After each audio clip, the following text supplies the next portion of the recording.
महाराष्ट्रात मान्सूनचं चित्र खूपच रंगतदार आहे। कोकण आणि घाट माथ्याच्या भागांमध्ये पावसाने आपली हजेरी लावली आहे। भारतीय हवामान विभागाने 23 जूनला राज्यातील अनेक भागात पावसाचा जोर वाढण्याचा इशारा दिला आहे।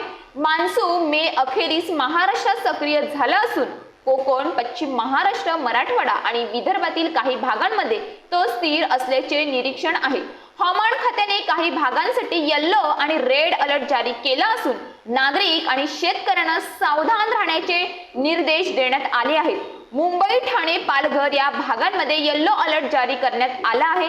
रायगड, रत्नागिरी, सिंधुदुर्ग येथे हलक्या ते मध्यम पाऊस होण्याची शक्यता असून काही ठिकाणी मुसळधार पावसाचा अंदाज आहे। मुंबईत काही भागात पाणी साचण्याची शक्यता आहे, त्यामुळे वाहतुकीवर परिणाम होऊ शकतो। पालघर जिल्ह्याला 19 जूनला हवामान विभागाने रेड अलर्टचा इशारा दिला होता, पण तो अंदाज हवामान विभागाचा खोटा ठरला।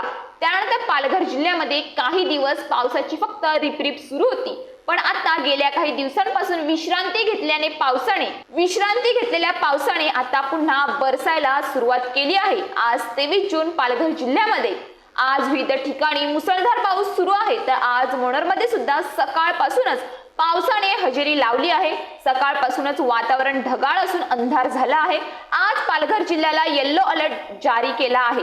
या साऱ्या पार्श्वभूमीवर देशभरात मान्सूनची वाटचाल ही उत्साहवर्धक आहे। नैऋत्य मोसमी वाऱ्यांनी आता देशाचा बहुतांश भाग व्यापला आहे।